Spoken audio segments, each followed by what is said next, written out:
Primera de Pedro, capítulo 1, versículos 22 hasta el capítulo 2, versículo 3. Dice así la palabra del Señor.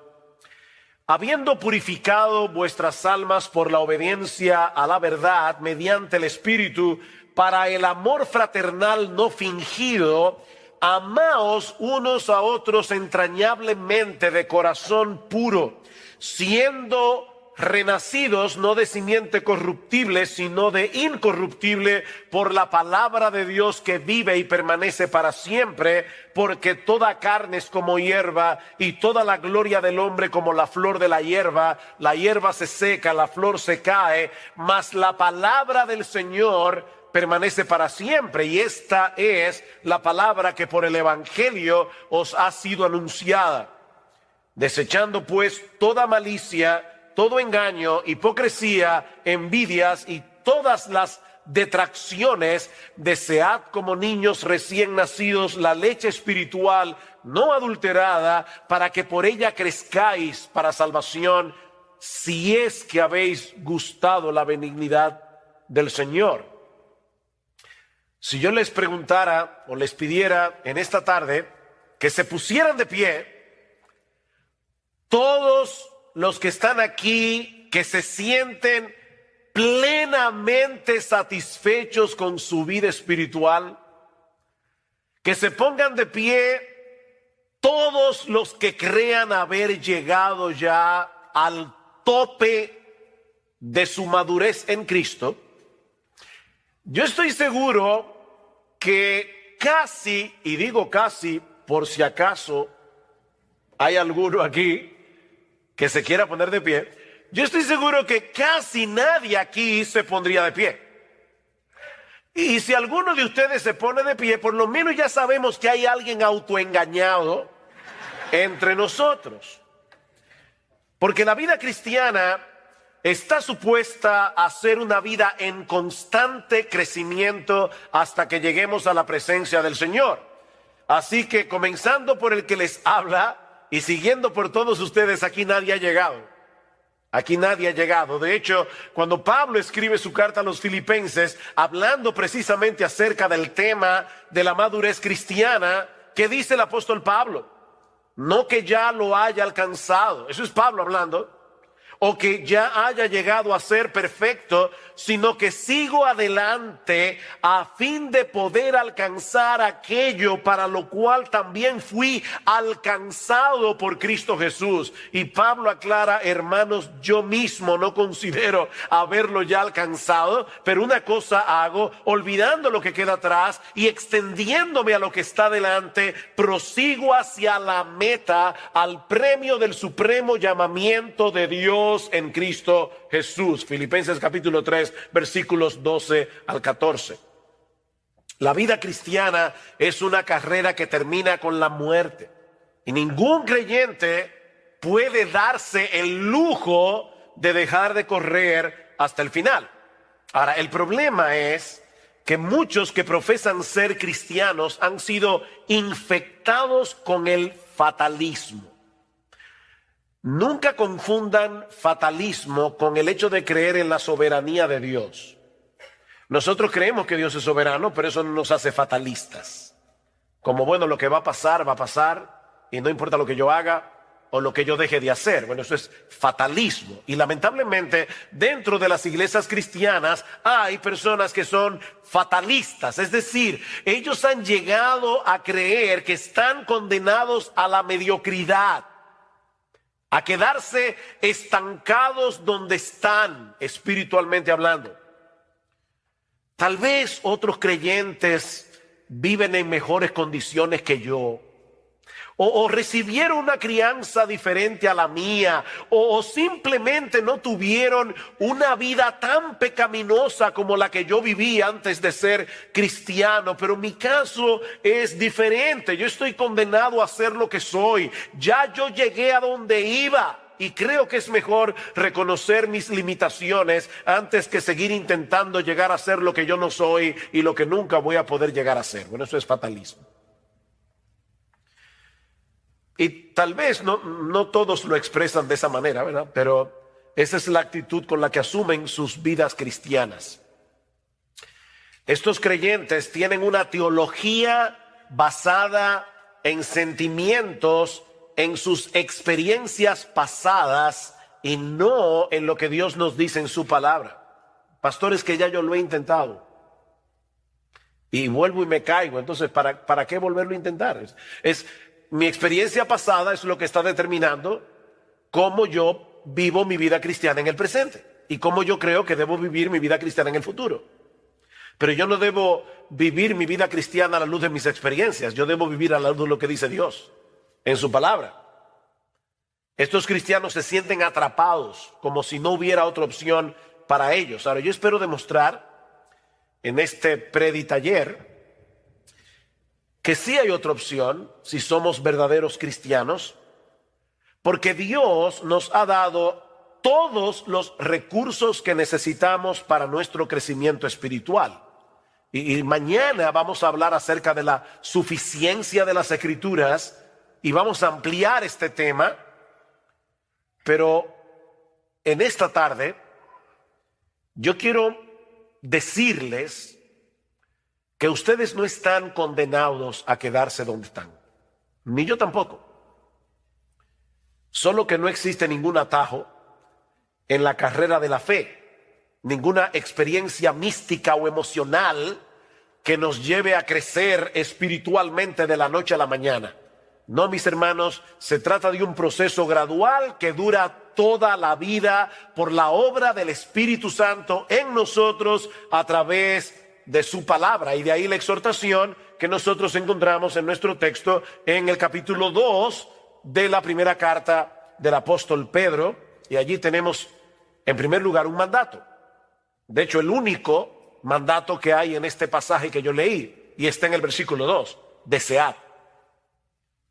Desead como niños recién nacidos la leche espiritual no adulterada. Notan, mis hermanos, que no se trata de una sugerencia, es una orden. Lo que hace mucho que no pasaron por la escuela, saben que la palabra desear aquí está en qué modo? Imperativo. ¿Y qué indica el modo imperativo? Es un mandato, es una orden de parte de Dios. De manera que si tú eres un cristiano y en este momento tienes muy poco apetito por la palabra de Dios, Dios te está ordenando aquí a que comiences a desearla más. Dios te lo ordena. Noten que Pedro no nos está diciendo aquí que debemos leer la Biblia o memorizar la Biblia o estudiar la Biblia o incluso enseñarle la Biblia a otros. Por supuesto, debemos hacer todo eso. Debemos leer la Biblia, debemos memorizar la Biblia, debemos estudiar la Biblia, debemos enseñar la Biblia a otros. Pero ¿qué es lo que Pedro nos está ordenando aquí? Que la deseemos. Y ese es el enfoque, ese es el énfasis de mi taller. No es cómo leer la Biblia, no es cómo estudiar la Biblia. Lo que yo quiero que veamos en esta tarde es que debemos desear la Biblia, desear la palabra de Dios. Esta palabra transmite la idea de algo que se anhela fervientemente, algo que deseas con tal intensidad que ninguna otra cosa de este mundo sería capaz de satisfacer ese anhelo, el anhelo por la Biblia. Se trata de algo que percibes como una necesidad tan vital como el aire que respiras. De ahí la analogía o la comparación que usa Pedro. ¿Cómo debemos desear la leche espiritual de la palabra? ¿Cómo? Como niños recién nacidos. Y por si acaso, Pedro no nos está diciendo aquí que si tú eres un nuevo creyente, un niño que acaba de nacer en la fe, debes desear la palabra de Dios. No. No importa que tengas 5 meses de nacido o que tengas 80 años como cristiano. Todo creyente debe desear la leche espiritual no adulterada, como los niños recién nacidos desean la leche materna. No es que Pedro esté hablando de nuevos creyentes. No, él está diciendo a todos los cristianos: deben desear la palabra de Dios como los niños recién nacidos desean la leche espiritual. Los niños nacen con un dispositivo puesto por Dios que los lleva a desear la leche materna como ellos no desean ninguna otra cosa de este mundo. Porque sus vidas dependen de eso. Por eso alguien decía que los niños vienen de fábrica con un desorden obsesivo compulsivo por la leche materna. Un desorden obsesivo compulsivo. Ellos no quieren otra cosa. Y ustedes ven que da risa porque las madres se preocupan mucho por el color de la frazada con el que ellas envuelven al bebé mientras los lactan. ¿Verdad? Bueno, por lo menos en República Dominicana. Sobre todo si hay visita en la casa. Y ellas quieren que hasta eso se vea bien, ¿verdad? La frazada. Pero créanme, los niños recién nacidos no tienen ningún interés por la frazada. A ellos no les importa de qué color es, no les importan los animalitos que la abuelita le bordó. Ellos quieren leche. La leche de la mamá. No les interesa otra cosa. Tú le puedes ofrecer un peluche. Un peluche sumamente llamativo, pero ellos no quieren un peluche, ellos quieren leche. Y tienen una alarma horrible para que no se te olvide. Hace mucho oí la historia de un señor que tenía muchísimas deudas y alguien le preguntó, ¿y cómo tú duermes por las noches debiendo tanto dinero? Y dice, yo duermo como un bebé. De verdad, dice, sí despierto cada 3 horas llorando, porque eso es lo que hacen los bebés. Los bebés despiertan cada 3 horas. Yo no sé por qué la gente dice dormir como un bebé y los bebés duermen. Eso es como una alarma ahí. Y comienzan grita y grita y grita hasta que la mamá les da la leche. Es un desorden obsesivo compulsivo que tienen los bebés. Bueno, hermanos, Pedro nos está diciendo en este texto que es así como tú y yo debemos desear la Biblia. Oh, wow. Ya como que no da mucha risa, ¿verdad? Pedro nos está diciendo, ¿tú eres un cristiano? Desead como niños recién nacidos la leche espiritual no adulterada. Como los niños desean la leche de la mamá. Dice el salmista en el Salmo 19, versículo 10, que la palabra de Dios era para él más deseable que el oro, que mucho oro afinado, y era para él más dulce y más dulce que la miel que destila del panal. Y lo mismo expresa el autor del Salmo 119. Algunos creen que el autor del Salmo 119 era Esdras, el escriba. Pero sea quien haya sido el autor del Salmo 119, mis hermanos, este hombre escribió un poema de amor dedicado a la Biblia. Lean el Salmo 119 con eso en mente y se van a dar cuenta que es un poema de amor. Un hombre enamorado de la Biblia.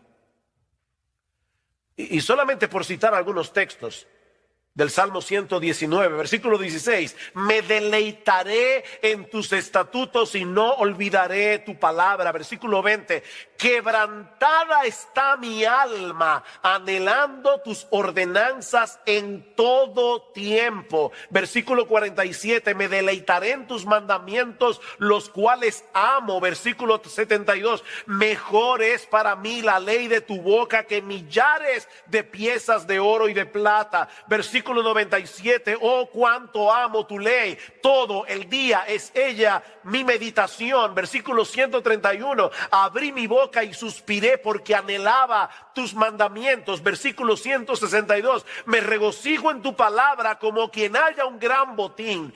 Eso es desear como niños recién nacidos la leche espiritual no adulterada. Y créame, tuve que seleccionar algunos textos del Salmo 119. Ahora, yo sé que el fatalista que hay en ti dice que eso no es posible. Nadie puede darle una orden a mis deseos para que yo desee lo que ahora no deseo. Es como pedirle a un paralítico que camine. Él no puede caminar por más que tú se lo ordenes, porque él tiene un problema que le impide caminar. Bueno, depende de quién se lo ordene. Porque en Juan capítulo 5 nosotros encontramos la historia de un paralítico que tenía 38 años sin poder caminar, pero Jesús le ordenó que caminara. ¿Y saben qué pasó? Él caminó. Así que sí, se le puede dar una orden a un paralítico para que camine, depende de quién se la dé. Porque si es Jesús, camina. Y es Dios el que nos está dando la orden de que deseemos su palabra. Esa es la diferencia que hay entre la ley y el evangelio. En el evangelio hay mandamientos, lo mismo que en la ley. La diferencia es que el mandamiento te da, que el evangelio te da los recursos que la ley no te da para que tú puedas obedecer los mandamientos. Esa es la diferencia. Hay un poema de Juan Bunyan que ilustra perfectamente este contraste entre la ley y el evangelio. Voy a traducir libremente el poema, pero en inglés lo que dice es, yo sé que muchos de ustedes conocen inglés, dice, Run, John, run, the law commands, but give us neither feet nor hands. Far better news the gospel brings, it bids us fly and give us wings. ¿Qué es lo que dice Bunyan? Corre, Juan, corre. La ley ordena, pero no nos da ni pies ni manos. Una noticia mucho mejor nos trae el evangelio, porque nos invita a volar y nos da alas. Nos invita a volar y nos da alas. No sé cuántos de ustedes han leído las Confesiones de Agustín. Si no la han leído, de verdad deberían leerla. No es un pecado mortal no leerla, es venial, pero deberían leerla. Pero en las Confesiones de Agustín hay una oración que Agustín le hace a Dios. Él le dice a Dios, concédeme lo que mandas y mándame lo que quieras. Concédeme lo que mandas y mándame lo que quieras.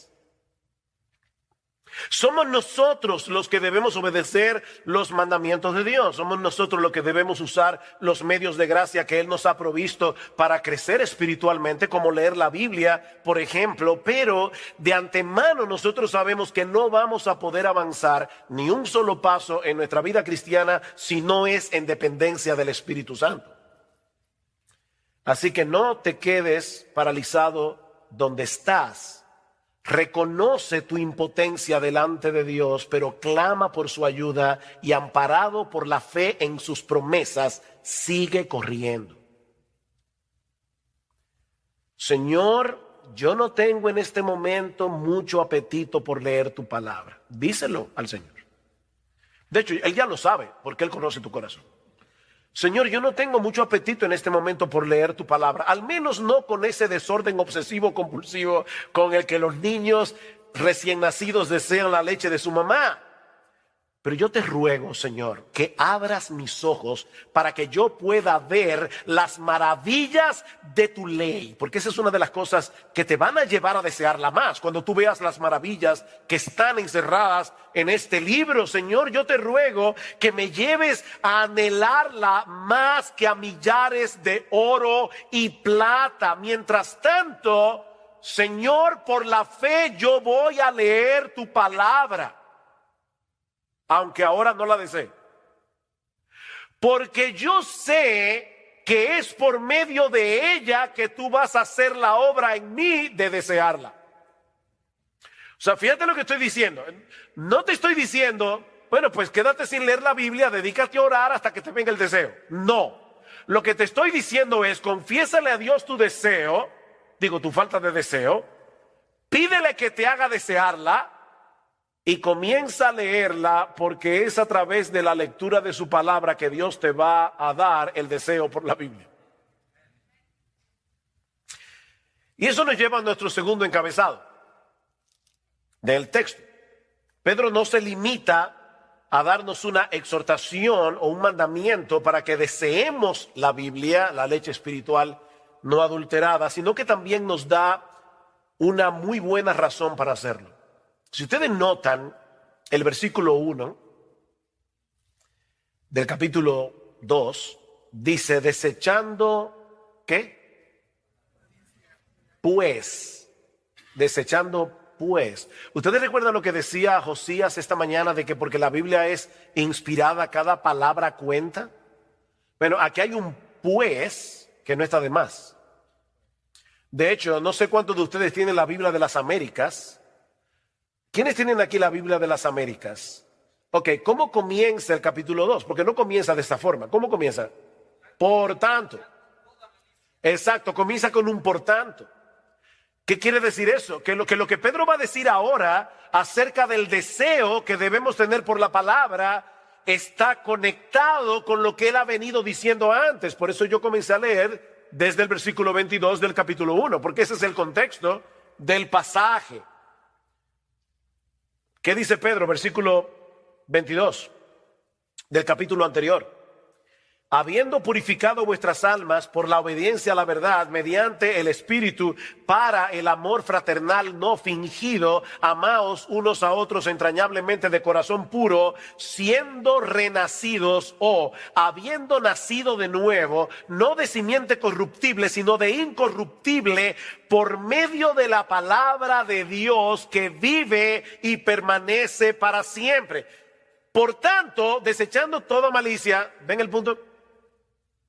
La conexión fue por el poder de la palabra que Dios impartió en nosotros una nueva vida, dice Pedro, al punto de ser capaces de amarnos unos a otros con un amor sincero de hermanos. O sea, la palabra de Dios es tan poderosa que a través de su palabra nuestros corazones fueron purificados, nuestros corazones fueron libertados de la esclavitud del pecado, fueron libertados del orgullo, fueron libertados del egoísmo. ¿No es eso lo que nos impide amar a los demás? Bueno, Pedro dice, fue por la palabra que ustedes fueron purificados de esa manera, para que se puedan amar. Dice en Santiago, capítulo 1, versículo 18, en el ejercicio de su voluntad, Él nos hizo nacer por la palabra de verdad, para que fuéramos las primicias de sus criaturas. El nuevo nacimiento se produce por la palabra. ¿Qué debemos hacer ahora?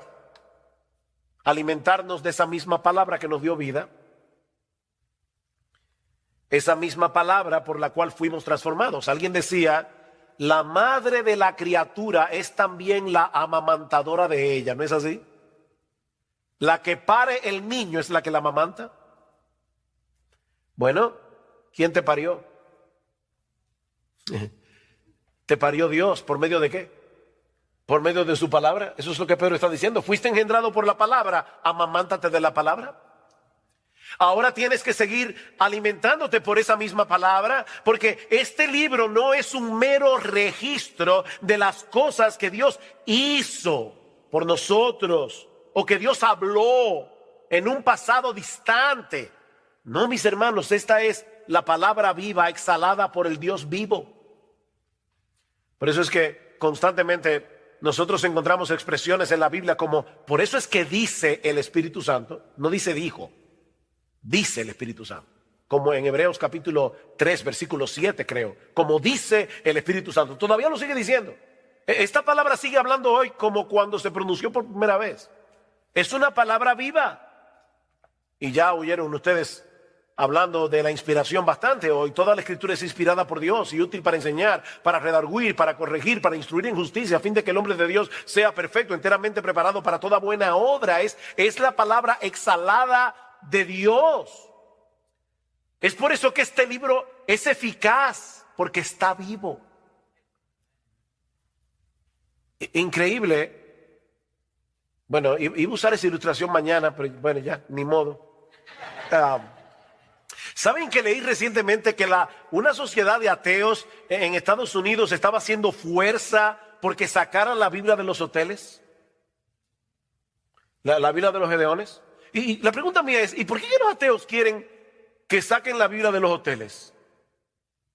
¿Será porque ellos creen que ella es capaz de convertir a la gente?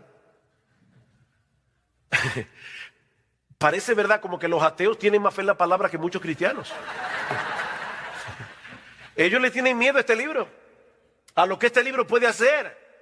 Y por eso quieren sacarlo de las escuelas, quieren sacarlo de los hoteles, quieren sacarlo de todas partes. La palabra de Dios es viva y eficaz y más cortante que toda espada de doble filo. La palabra de Dios está viva. Este libro está vivo.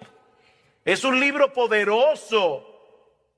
O el texto que citó nuestro hermano Carballosa ahora, dice: por eso también nosotros sin cesar damos gracias a Dios. Primera Tesalónica 2:13, de que cuando recibisteis la palabra de Dios que oísteis de nosotros,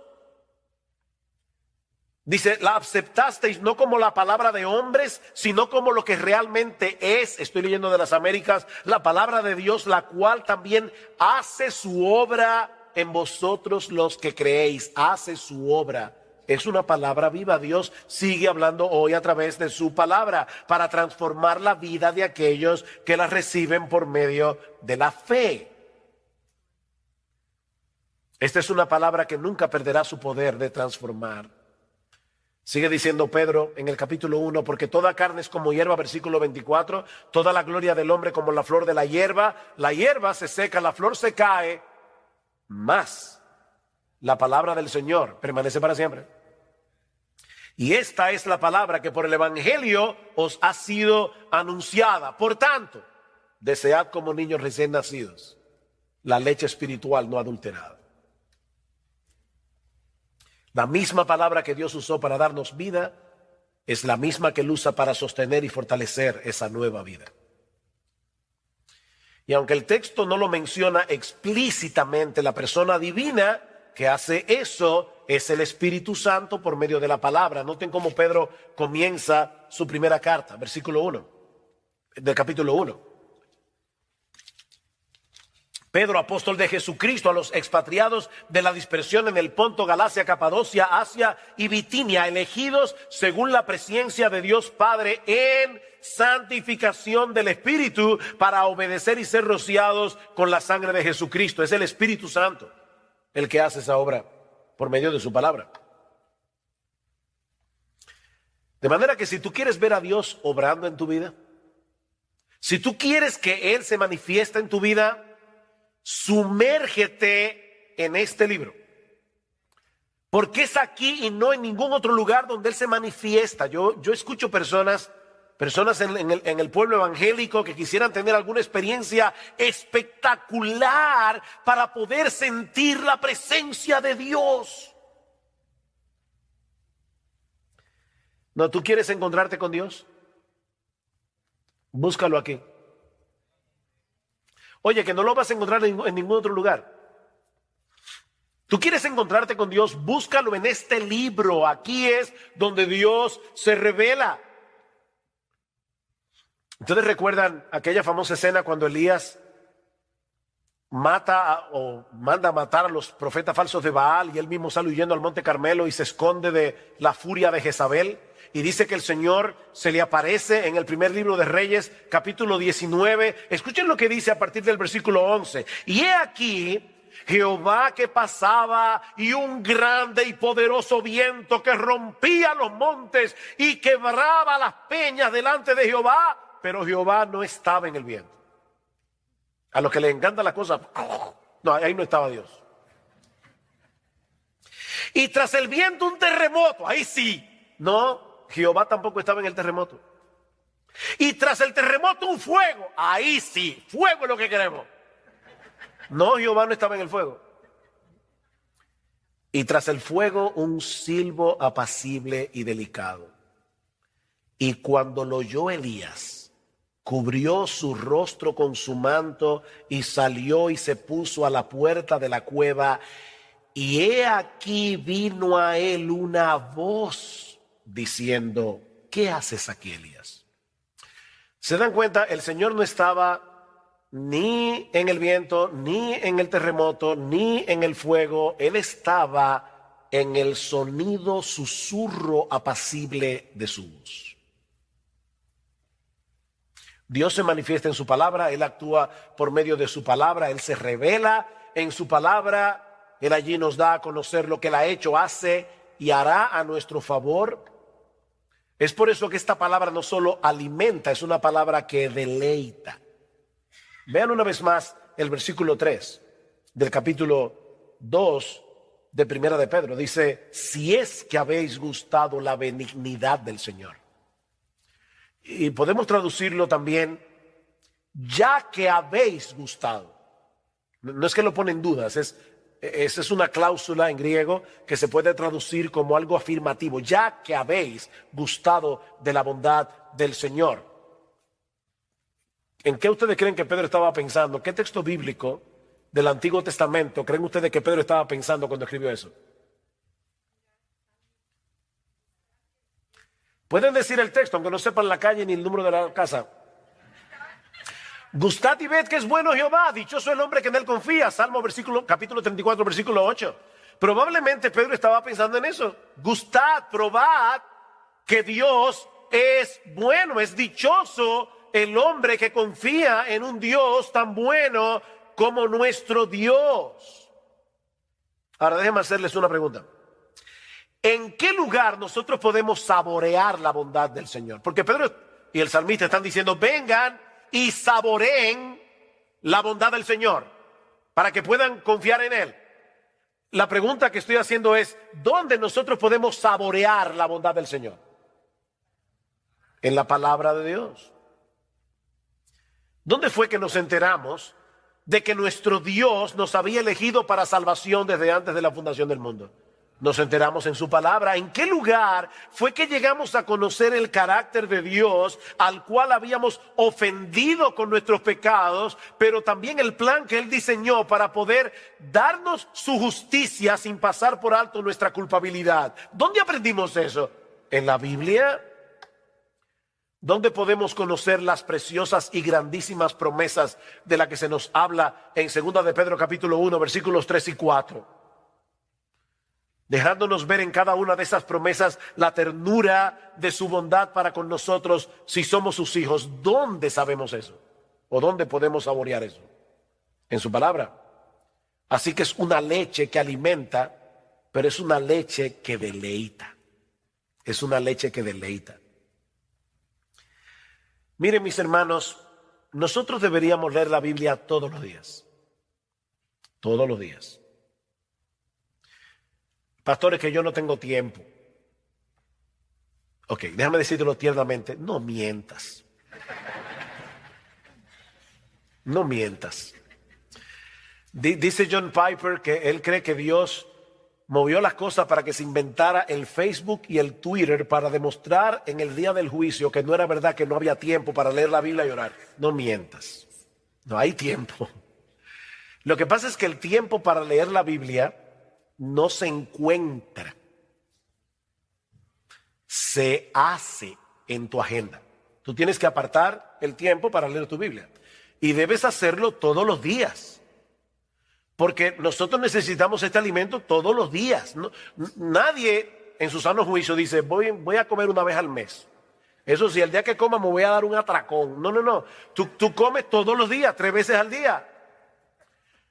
Bueno, tú debes leer la Biblia todos los días. De verdad, todos los días. Si se puede leer la Biblia todos los días, se puede. Pero no lo hagas pensando que si no lees la Biblia, ese día te va a caer un rayo del cielo.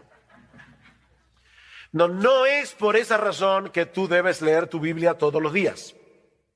No leas la Biblia por el temor de que si no la lees, Dios te va a castigar o ese va a ser un mal día para ti, todo te va a salir en contra. No.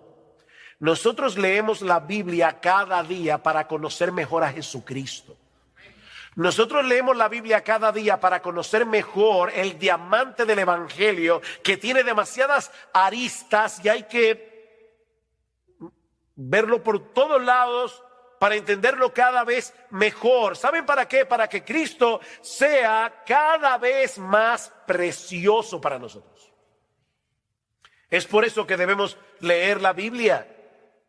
Porque toda esa bondad que nosotros hemos gustado de parte de Dios y que se encuentran en su palabra, han venido a ser nuestras únicamente por causa de Él. Me encanta como lo dice Pablo en el capítulo 1 de la segunda carta a los Corintios. Noten lo que dice en el versículo 20. Porque todas las promesas de Dios son en Él sí y en Él amén, por medio de nosotros para la gloria de Dios. No pierdan de vista la coma. Pablo no está diciendo que todas las promesas de Dios son en el sí, en el amén. No, en él, sí, coma, y en él, amén, en quien todas las promesas de Dios son sí y amén, en Cristo Jesús.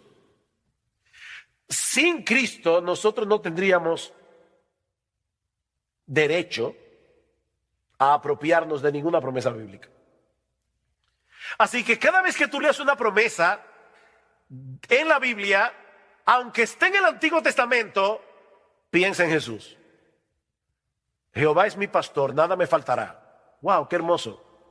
Bueno, esa promesa no es para ti si tú no estás en Cristo. Y por lo tanto, esa promesa habla de Cristo. Cualquier promesa que haya en la Biblia son en él sí y en él amén. Por lo tanto, ¿por qué tú debes leer la Biblia todos los días? Para enamorarte más de Jesús, que hace posible que Dios te trate con bondad y no con juicio, ya que habéis gustado la benignidad del Señor, la bondad del Señor. Por eso es que debes desear como niño recién nacido la leche espiritual no adulterada, porque esa bondad la gustas aquí es donde se gusta esa bondad. Porque es aquí que nos muestran a Cristo como el mediador que hace posible que todas las promesas de Dios sean sí y amén para nosotros. Así que ya hemos visto dos cosas. Hemos visto la exhortación o el mandato, desead como niños recién nacidos. La razón, ya que habéis gustado la bondad del Señor y la gustaste aquí. Pero veamos ahora, en tercer lugar, los obstáculos. Los obstáculos. Hay algunas cosas que estropean nuestro apetito por la Biblia. Y le encontramos en el versículo 1. Desechando pues toda malicia, todo engaño, hipocresía, envidias y todas las distracciones, desead como niños recién nacidos. Aquí está el problema. Ven, el problema no es falta de tiempo. No, el problema está en el versículo 1. Desechen esto. Y la palabra que se traduce aquí como desechar da la idea de quitarse algo de encima, como cuando uno se quita una ropa sucia, una ropa contaminada. El tiempo del verbo que Pedro usa aquí nos muestra que se trata de una acción enérgica, una acción determinante. Desecha de una vez por todas esos pecados que están destruyendo, que están estropeando, que están minando tu apetito por la palabra de Dios. Desecha esos pecados. Ahora, quiero ponernos a pensar y así me siento más tranquilo con mi conciencia de que de verdad fue un taller y no que estaba predicando. Déjenme hacerles una pregunta. Sí, porque entonces ustedes van a salir ahí fuera y le van a decir, mi taller estuvo buenísimo, había hasta diapositiva y el mío no tiene nada de eso. Entonces déjenme por lo menos decir eso. Ok, vean el texto. Otra vez, léanlo, véanlo en su Biblia, el versículo 1. ¿Ustedes notan algo interesante en esa lista de pecados que Pedro, primera de Pedro capítulo 2, versículo 1? ¿Ustedes notan algo en esa lista de pecados? Hay varias cosas en esa lista de pecados que yo quiero que ustedes noten. Y quiero que me respondan los que hayan notado algo. No, pero de la lista en sí, entera. ¿Qué ven ustedes en la lista como un todo? Esa es la pregunta. Perdonen que no hice la pregunta correctamente. Bueno, son pecados, obviamente. Oh, perdón, ¿cómo fue? Todos los pecados que están ahí son relacionales. Hay un montón de pecados que Pedro ni menciona. Esta lista no es exhaustiva. Todos los pecados de los que Pedro está hablando allí son relacionales. Todos tienen que ver en nuestro trato unos con otros. Por ejemplo, ahí no se habla del adulterio, no se habla del homicidio. Bueno, el homicidio es contra otro, pero no se habla ahí de eso. Son pecados relacionales. Pecados que atentan contra el amor. ¿Por qué? Porque Pedro acaba de decir que la palabra de Dios purificó nuestras almas para el amor fraternal, no fingido, de manera que ahora nosotros formamos parte de una comunidad de santos donde nos ayudamos mutuamente, porque resulta que el crecimiento en la piedad no se hace solo. Nosotros necesitamos una comunidad para amar la palabra y para obedecer la palabra. Y ahora Pedro nos está diciendo, cuídate de esos pecados que te alejan de la iglesia, cuídate de esos pecados que te alejan de la comunidad de santos, porque esos mismos pecados te alejan de la Biblia. Porque Dios te salvó para que tú seas parte de una comunidad. La vida cristiana no puede vivirse en soledad. De manera que nosotros podemos englobar todos esos pecados en uno solo. No actúen en ninguna manera que sea contraria al amor fraternal. ¿Saben por qué? Porque eso afectará nuestro apetito por la palabra. Cuando tú tienes problemas relacionales, también tienes problemas con el Señor y ya tú no quieres ir a su palabra. Porque la Biblia te manda que te arregles con tu hermano, que perdones, que no tengas amargura. La Biblia te manda todo eso. Entonces es difícil uno tener problema con la gente y meterse en este libro. Échense de vosotros toda amargura, enojo, ira, gritería, maledicencia. Eso está en Efesios capítulo 4, versículo 32. Pastores, que yo no la puedo perdonar. No, otra mentira, tú no la quieres perdonar. Eso es diferente. Entonces tú no puedes amar este libro y estar con problemas con todo el mundo. No puedes. Eso va a minar tu apetito por la Biblia. Ahora, ¿no tienen algo interesante o algo más interesante aquí? Así como estos pecados arruinan nuestro deseo por la Biblia es el único antídoto que puede equiparnos para luchar adecuadamente contra esos pecados. O sea, esta leche espiritual no adulterada contiene todos los anticuerpos que necesitamos para luchar eficazmente contra los virus pecaminosos que atacan constantemente nuestra vida cristiana y sobre todo nuestra relación con los demás.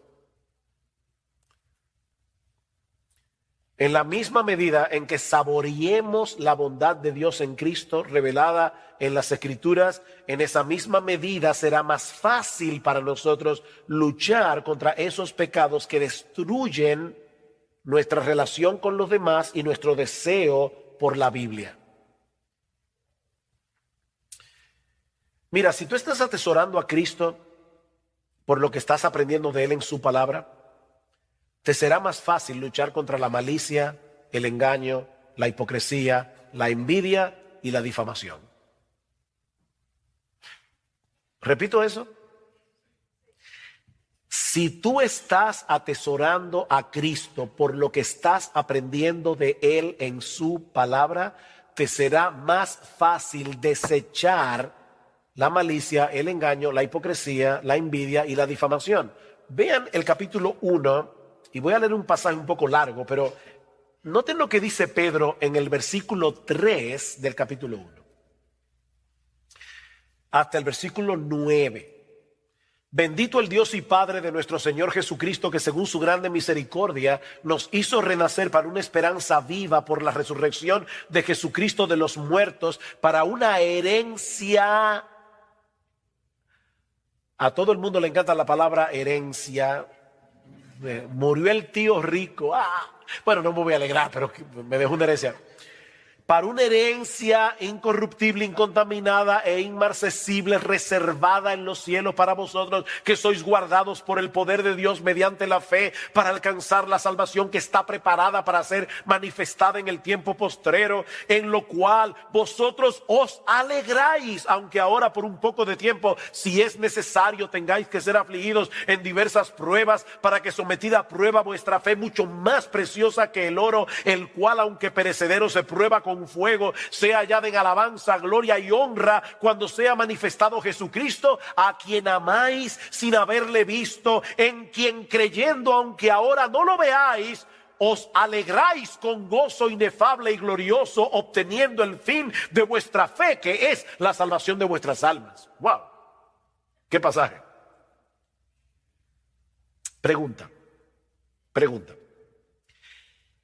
¿Qué tiene que envidiarle a los demás una persona que ha sido hecha coheredera con Jesucristo y que está experimentando aquí y ahora ese gozo inefable y lleno de gloria del que Pedro está hablando ahí? Piensen. Una persona que de verdad se está alimentando de lo que dice ahí, ¿cómo? ¿Y qué tú le vas a envidiar a otra persona? ¿Qué malicia vas a tener? La malicia de la que Pedro habla aquí es el deseo no solamente de tener lo que el otro tiene, sino de que él no tenga lo que yo no tengo. Somos bárbaros. Es increíble la maldad que hay en el corazón humano. No sé si han oído ese cuento indio, pero hay un cuento indio de un genio, de ese genio que se aparece y le dice al tipo, pídeme un deseo. No 3, 1. Pídeme un deseo. Lo que yo quiera, lo que tú quieras. Pero te advierto que lo que tú me pidas, al vecino le voy a dar el doble. O sea, que si yo te pido $1 millón, al vecino le doy 2. Una mansión, 2 mansiones al vecino. No, si es así, déjame pensarlo. Finalmente el tipo le dijo, déjame ciego de un solo ojo. Óigame. Es que mire, somos envidiosos. Nos molesta que el otro tenga lo que yo no tengo. Ahora, de verdad, y no me digan, no, pastor, yo desde que me convertí nunca he envidiado a nadie. Mentiroso, eso no es verdad. Pero lo que pasa es que la envidia es tan sucia que a la gente no le gusta reconocerla. Hermanos, una persona que está meditando en la Biblia y está viendo el diamante del Evangelio y todo lo que Dios nos ha provisto en Cristo, va a desechar toda malicia, engaño, hipocresía. Ven el punto, desead como niños recién nacidos, pero antes desecha todo aquello. Para que puedas desear la leche espiritual. Pero hay algo más en el texto que ya hemos mencionado, pero que ahora vamos a enfocar de manera más particular, aunque brevemente. Perdona, ¿qué hora fue que empezamos? No, en serio, no es relajo.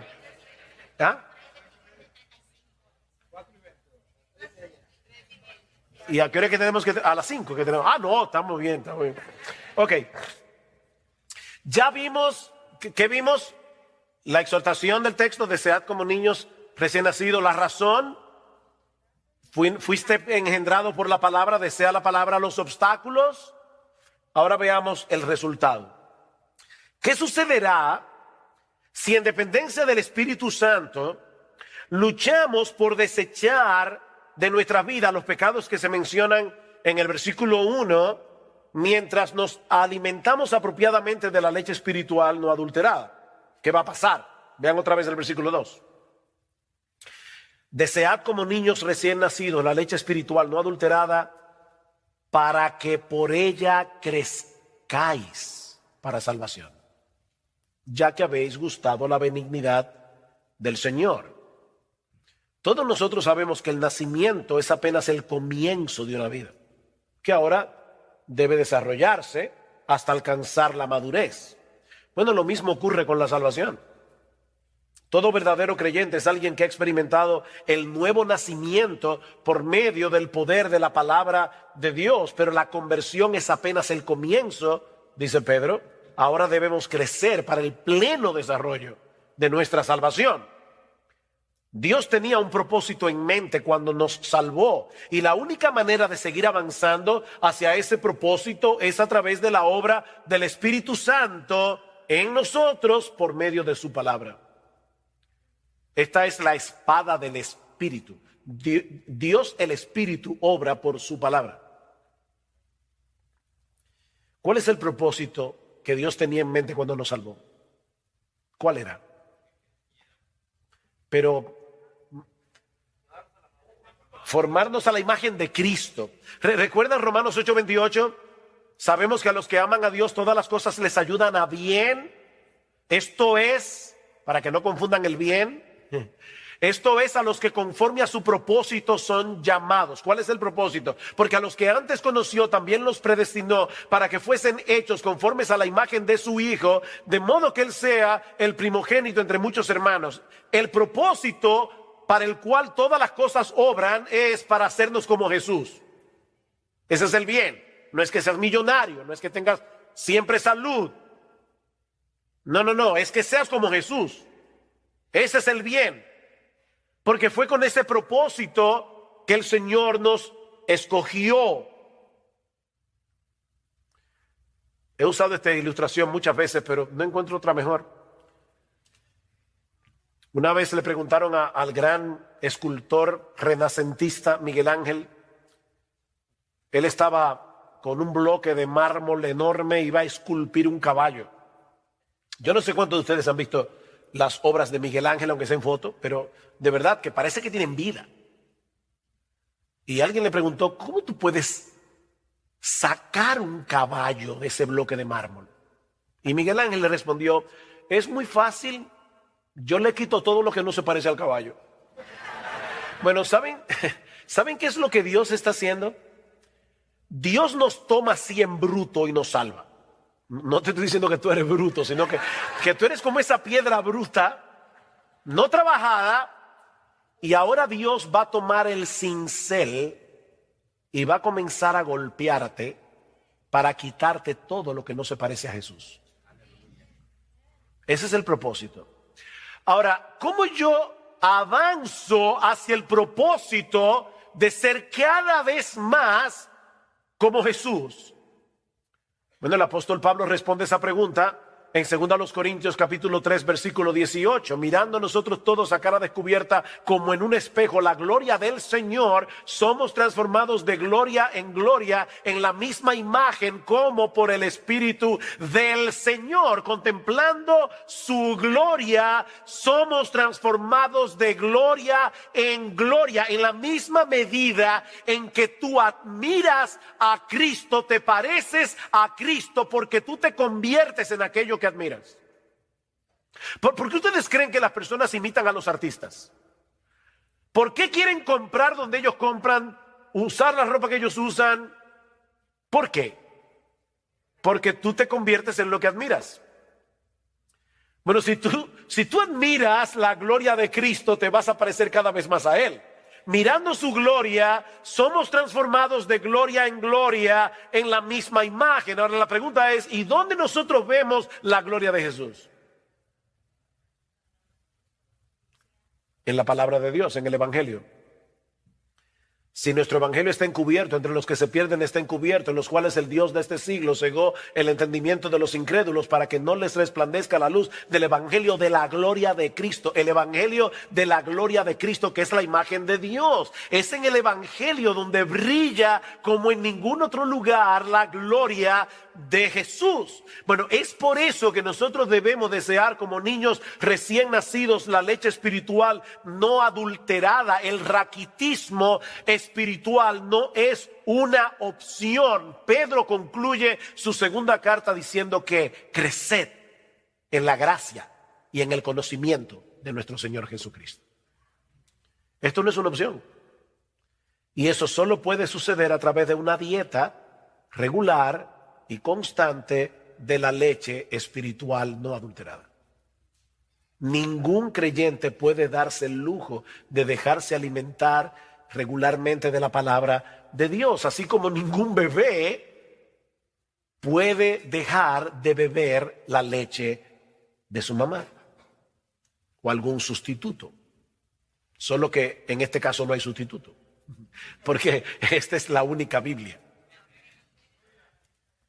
La nueva vida en Cristo comenzó con la palabra, se sostiene y se fortalece con esa misma palabra. No existe otro medio. Necesitamos ver a Cristo en la palabra para deleitarnos en Él, para crecer en nuestra admiración por Él, porque es así como somos transformados de gloria en la semejanza suya. Pero cuando nos estancamos en el conocimiento de la Biblia, perdemos de vista a Cristo. ¿Y saben qué pasa? La Biblia pierde su fascinación. Este libro es fascinante, de verdad, este libro es fascinante. Pero este libro solo es fascinante si tú puedes ver a Cristo aquí. Cuando tú comienzas a ver todas las conexiones. Y miren, déjenme dar un testimonio personal. Yo me convertí al Señor cuando casi estaba a punto de cumplir los 18 años de edad. Me invitaron a una iglesia un sábado. Yo no era creyente, en mi vida había leído este libro realmente. Y me fascinó lo que oí, aunque no creía en nada de eso, pero Me fascinó y oré al Señor y le dije, mira Dios, si tú me estás oyendo, yo te quiero conocer, yo no sé si tú estás ahí. Al otro día llamé a una amiga, le dije, mira, me invitaron a una iglesia, así que si tú quieres ir conmigo. Esa amiga, yo tenía 17, ella 16, y ella me acompañó, hasta el día de hoy está ahí sentada. Bueno, la Biblia dice que el que gana almas es sabio. Bueno, el asunto es que empezamos a leer la Biblia juntos. Y de verdad, hermanos, yo puedo decir como testimonio, la Biblia fue un descubrimiento para nosotros. Bueno, más para mí que para ella. Mi esposa Gloria había leído la Biblia, durante un tiempo fue una buena católica, yo no. Y ella conocía la Biblia, algo de la Biblia, yo no conocía nada. Y realmente, de verdad, para los dos, cuando comenzamos a leerla regularmente, fue una fascinación, hasta el punto que ya a los 8 meses de haber visitado por primera vez una iglesia, yo había leído la Biblia completa en los 8 meses. Y de ahí en adelante, de verdad, perdón, Dios sabe por qué digo esto, no me estoy gloriando de nada, yo creo que eso es la gracia de Dios, pero yo recuerdo muy pocas veces en estos 41 años que yo haya dejado de leer la Biblia un solo día. Y miren, mis hermanos, de verdad, nunca me he cansado de leer la Biblia, porque es que es imposible descubrir todo lo que hay aquí. No importa cuántos años tú tengas leyendo la Biblia todos los días, este libro es fascinante. Un siervo del Señor que murió hace unos años y había escrito casi como 50 libros sobre la Biblia, cuando estaba muriendo, dicen que él le dio gracias a Dios, diciendo, gracias, oh Dios, porque en todos estos años siendo creyente me permitiste conocer la tapa de tu precioso libro. La tapa. Pero si tú pierdes de vista a Jesús en este libro, el libro va a perder su fascinación. Así que no dejes de leer la Biblia, no dejes de estudiar la Biblia porque tu apetito haya disminuido. No cometas ese error. Más bien recupera tu apetito y tu salud espiritual, desechando lo que te apartó en un principio de la Biblia y volviendo a la Biblia.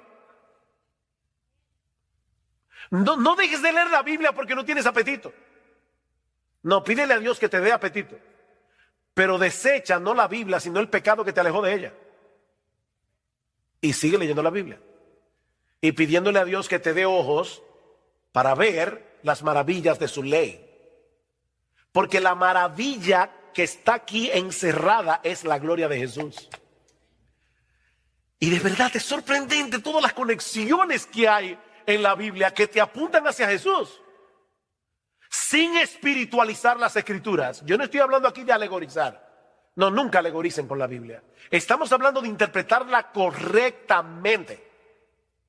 De interpretar la Biblia correctamente.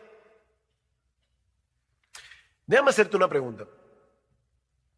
Si Dios ahora mismo te diera la opción de obtener en este momento todo lo que tu corazón desea, todo, pero haciendo desaparecer de tu vida la Biblia por completo. Te voy a dar todo lo que tú quieras, pero no mi palabra. Tú no vas a tener una Biblia para leer, tú no vas a tener una iglesia donde te la van a predicar fielmente. Es más, yo voy a borrar de tu memoria todo lo que tú sabes de la Biblia hasta el día de hoy. Todo lo que tú has leído, lo voy a borrar de tu memoria.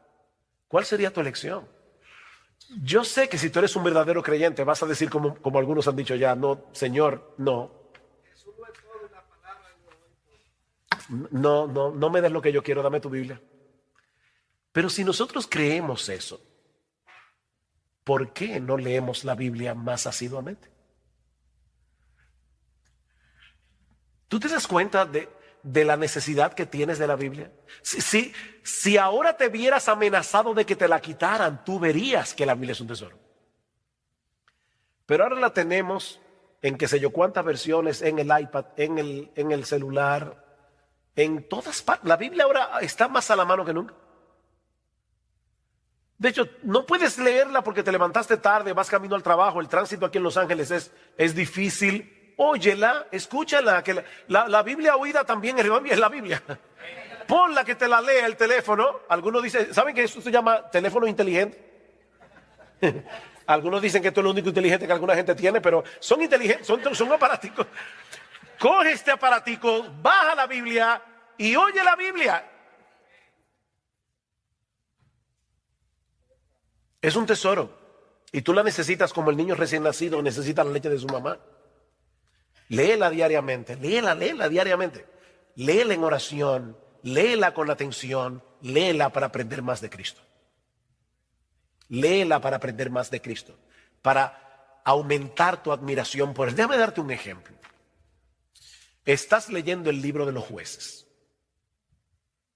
y llegas a ese horripilante pasaje donde un hombre llega con su concubina a la ciudad de Gabá, la violan, la muchacha muere y el tipo la parte en 12 pedazos y envía un pedazo a cada una de las tribus de Israel.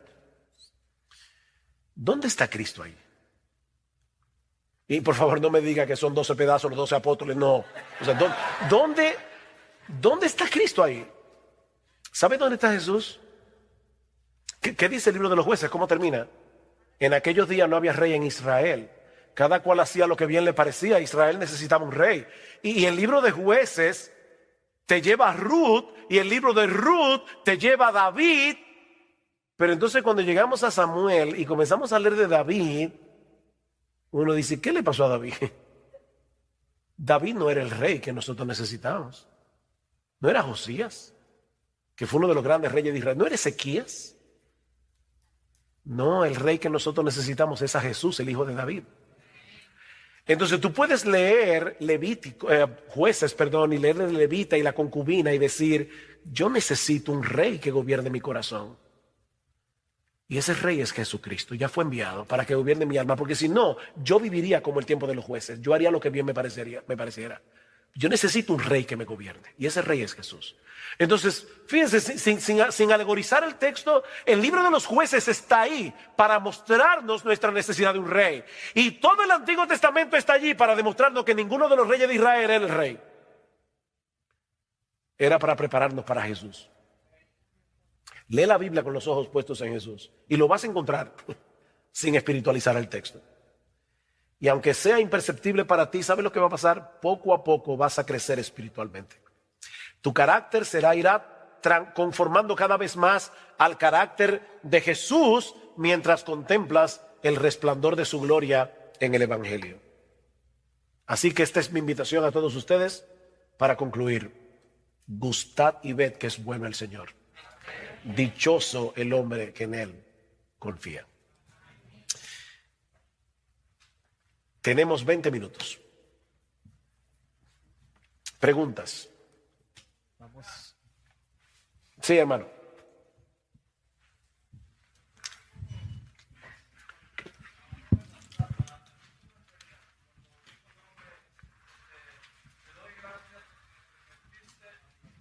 Preguntas. Ajá.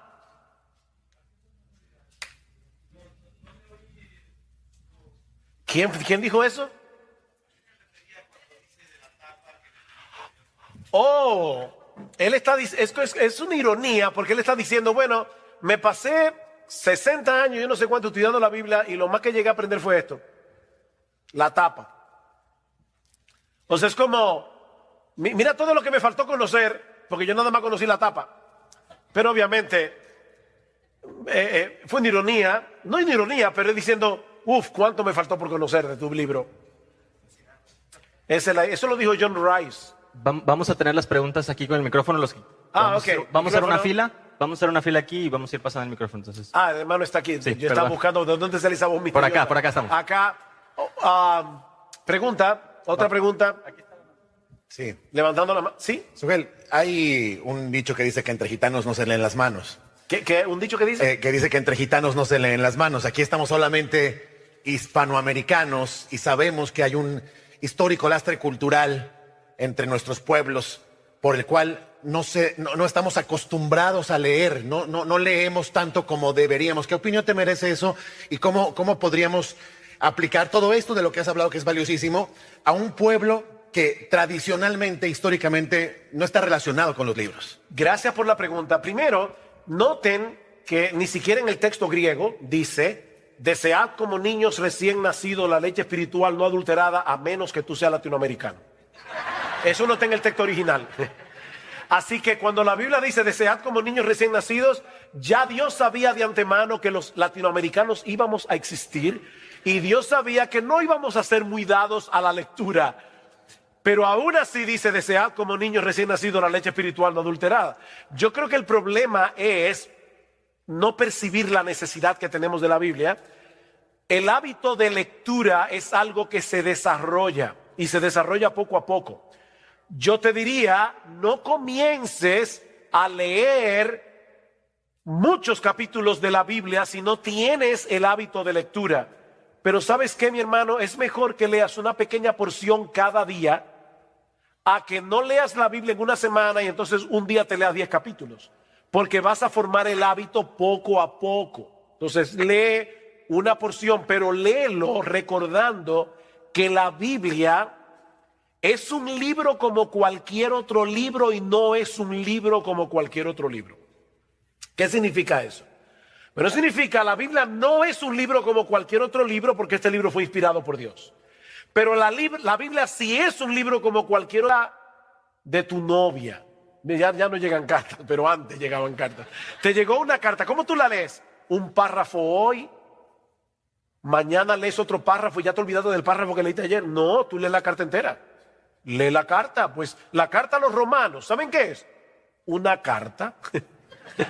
Es la carta a los romanos, es la carta a los corintios, es la carta a los efesios. Bueno, léelo como una carta.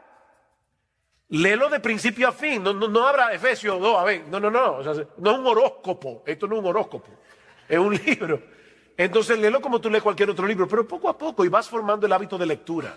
Pero es verdad que lamentablemente en América Latina no tenemos una cultura de lectura, pero aún así, mi hermano, tú eres cristiano, desea como niño recién nacido la leche espiritual no adulterada. Lee tu Biblia. Poco a poco vas a formar el hábito. La siguiente pregunta que yo tengo es que usted dice, si Dios te dijere, te daré todo lo que tú quieres, pero te quitaré mi palabra y te borraré todo de tu mente. ¿A qué se refería allí? Prácticamente a mi alcance mueres espiritual. No, claro, esto es una ilustración. Dios nunca va a hacer eso, gracias al Señor. Él nunca nos va a poner a elegir. Sin embargo, el hecho de ponernos a elegir, aunque sea algo supuesto, nos ayuda a visualizar más claramente cuánto de verdad atesoramos la Biblia. Sin embargo, no actuamos en consecuencia. Porque si nos dijeran, te voy a quitar la Biblia, tú dirías, no me la quites. Bueno, pero sin embargo la tienes y no la lees. Entonces, fue para chocarnos un poco, pero obviamente Dios nunca va a hacer eso. Sí, buenas tardes, hermano. Ya nos fuimos, pasaron 15 días o 20. La mayoría de los que estamos, pues escuchamos un taller, pero no dimos atención, hermano, y no estamos leyendo en nuestra casa la palabra de Dios. Ya estamos en ese momento. ¿Qué nos dice la Biblia? ¿Qué nos dice el Señor en esta condición? Bueno, vamos a suponer, se acabó la conferencia del IDEX, pasaron 2 semanas y tú dices, el taller del pastor Michelén. Yo no empecé a leer mi Biblia regularmente. Bueno, simplemente no te quedes postrado diciendo, oye, otra vez, es que yo no cambio, no voy a cambiar nunca. No seas fatalista. Señor, perdóname, debí haber hecho un plan, no lo hice. Perdóname por no haberlo hecho, pero voy a comenzar ahora. Y bien, comienza. No dejes que tu falta pasada te lleve a seguir cometiendo faltas futuras. Pide perdón y sigue corriendo. No te quedes postrado allí. Haz un plan de lectura. A nosotros siempre nos ha sido de mucha ayuda tener un plan de lectura. Porque a veces uno se levanta y dice, ¿qué leo de la Biblia? Así es muy difícil desarrollar el hábito. Es bueno que tú sepas, ok, hoy me toca Mateo 5, ya tú sabes, al otro día te va a tocar Mateo 6 y luego Mateo 7. Haz un plan de lectura que te permita exponerte a toda la Biblia. De paso, padres que están aquí, Y volviendo a tomar el tema de la falta de lectura entre los latinoamericanos, ¿podemos nosotros cambiar esa cultura ayudando a nuestros hijos a desarrollar el hábito que nuestros padres no nos ayudaron a desarrollar? Ahora, ¿cómo tú crees que tus hijos van a desarrollar ese hábito por la lectura si no te ven leyendo? Y de hecho es algo que, voy a decir esto, yo no soy dogmático con lo que voy a decir ahora, porque de hecho hay personas cercanas a mí con quienes yo he hablado de este tema y no piensan igual que yo, y yo lo respeto. Pero esa es una de las razones por la que yo creo que los padres deberían considerar si es sabio leer aquí, en este dispositivo, que leer aquí. Porque cuando tú estás leyendo, yo leo la Biblia aquí, yo no tengo hijos en casa. A veces, yo prefiero leer mi Biblia aquí. Pero a veces si voy de viaje y de repente veo que en el avión dejé la Biblia en el carry-on y está arriba y tengo el iPad en la mano, yo leo la Biblia en el iPad. Sin embargo, cuando nuestros hijos nos ven con este dispositivo en la mano, ellos no saben qué es lo que estamos haciendo. Ellos no saben si estamos jugando algo, ellos no saben si estamos leyendo la Biblia, ellos no saben eso. Pero cuando ellos te ven con la Biblia en la mano o te ven con un libro en la mano, eso impacta. Y yo lo digo por experiencia personal. Cuando yo era niño, a mí no me gustaba leer. Yo recuerdo la primera vez que yo vi un libro donde solo había letras sin figuritas. Yo no lo podía creer. ¿Y cómo a una gente le gusta un libro que solo tiene letras? Pero mi papá era un hombre con un muy buen hábito de lectura y con una buena biblioteca. Y yo lo veía leyendo. Y luego él influyó en mis hermanos mayores y entonces yo veía a mis hermanos mayores leyendo. Y yo recuerdo como ahora, cuando yo tenía 12 años, yo no era creyente, ni en mi casa nadie era creyente, fue el boom de Gabriel García Márquez. Y estaba mi papá y mis dos hermanos leyendo 100 años de soledad. Y entonces hablaban de 100 años de soledad durante el tiempo de la comida y yo estaba en la luna de Valencia, ¿no? Como un pollo viendo televisión. Así que, ¿qué hice? Bueno, no tenía de otra, me tuve que poner a leer 100 años de soledad. Yo no recuerdo nunca a mi papá diciéndome lee, nunca me lo dijo. Pero su ejemplo me hizo desarrollar a mí y a mis hermanos el hábito de lectura. Su ejemplo. Y yo les digo a ustedes, padres que están aquí, que la nueva generación que va a surgir no surja con el defecto de la nuestra. Cambiemos eso en América Latina. ¿Cómo? Leyendo.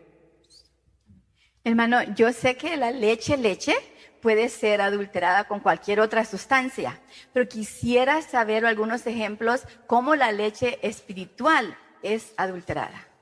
De muchas maneras.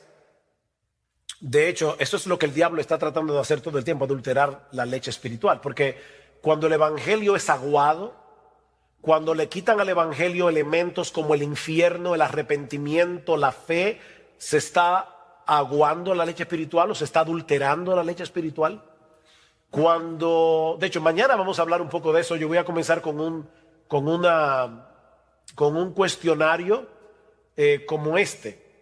¿A cuántos de ustedes alguna vez hubieran querido hacer la Biblia más potable?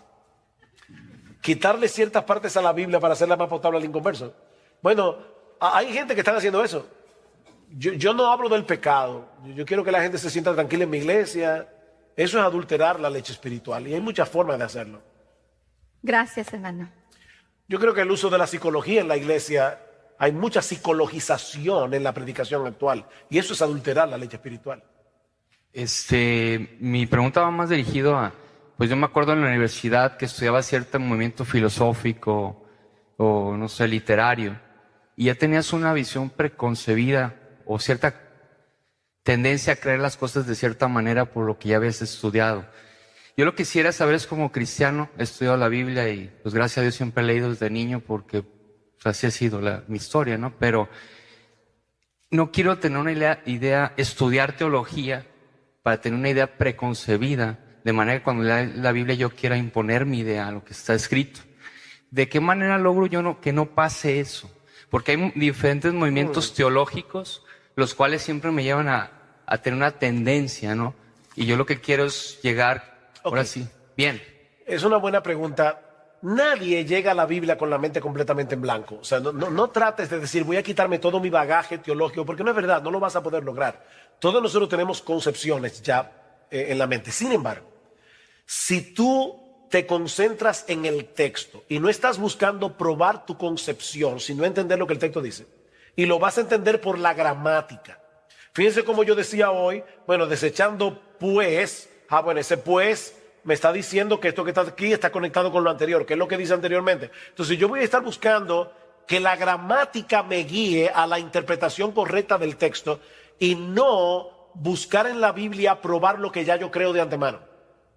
Ahora, yo vuelvo y repito, todos nos acercamos a la Biblia con ideas en la mente, pero estamos ahora estudiando el texto. Y yo voy a fijarme bien de cerca lo que el texto en verdad dice. Y le voy a orar al Señor que me abra mis ojos, que me dé entendimiento para entender las Escrituras. Yo creo que no hay otra forma. Y puede ser que el texto bíblico afiance lo que tú crees, o puede ser que lo corrija, o puede ser que le dé otro matiz y tu teología va a seguir siendo moldeada. Pero hay cosas que yo creo que yo voy a morir creyendo en ellas. Por ejemplo, yo nunca voy a ver en la Biblia un texto que me lleve a no creer que Dios es soberano. O voy a ver en la Biblia un texto que me diga que la Trinidad no existe. No, ya yo sé que la Trinidad existe. Pero si yo veo un texto que parecería probar lo contrario, por ejemplo, Jesús dice, mi Padre es mayor que yo. Oh, pero ven acá, pero si hay una Trinidad y el Padre y el Hijo son iguales en deidad, ¿por qué Cristo dice que el Padre es mayor que Él? Déjame ver el contexto, a ver de qué está hablando Jesús allí. Y me voy a dar cuenta de varias cosas. La primera es que yo creo que ese texto más bien prueba la deidad de Jesús, fuertemente. Piensen, si ahora yo viniera aquí a la autoridad, señores, yo quiero, antes que nada, mi nombre es Joel Michelén, soy uno de los pastores de Iglesia Bíblica, y yo quiero decirle que Dios es mayor que yo. Y ustedes van a decir, ¿y por qué tú me dices eso? Ya yo sabía que Dios era mayor que tú. Pero el mero hecho de que Jesús diga el Padre es mayor que yo, ya eso es una declaración de deidad. Porque ¿cómo a un ser humano se le ocurre decir, miren, por si acaso, el Padre es mayor que yo? Ahora después leo y me doy cuenta, bueno, es que Cristo al encarnarse dice que se hizo hombre y el hombre se hizo un poco menor que los ángeles, de manera que Jesús se humilló, como dice Filipenses capítulo 2, y es en ese contexto como ser humano que Jesús está diciendo el Padre es mayor que yo. Y entonces ahí yo veo, ya yo vine con la preconcepción de que hay una Trinidad y de que Jesús es Dios. Yo no me voy a quitar eso de la mente. Pero yo voy a ver en el texto por qué Jesús dijo eso en ese contexto y eso me ayuda. Gracias. Ok. Faltan 5 minutos. Pastor, una pregunta. Usted mencionó que un bebé tiene un hábito impulsivo, compulsivo, de alguna manera, por la leche. Un desorden obsesivo. Perdón, un desorden. Mi pregunta ¿es posible que una persona nacida de nuevo no tenga deseo por la palabra de Dios?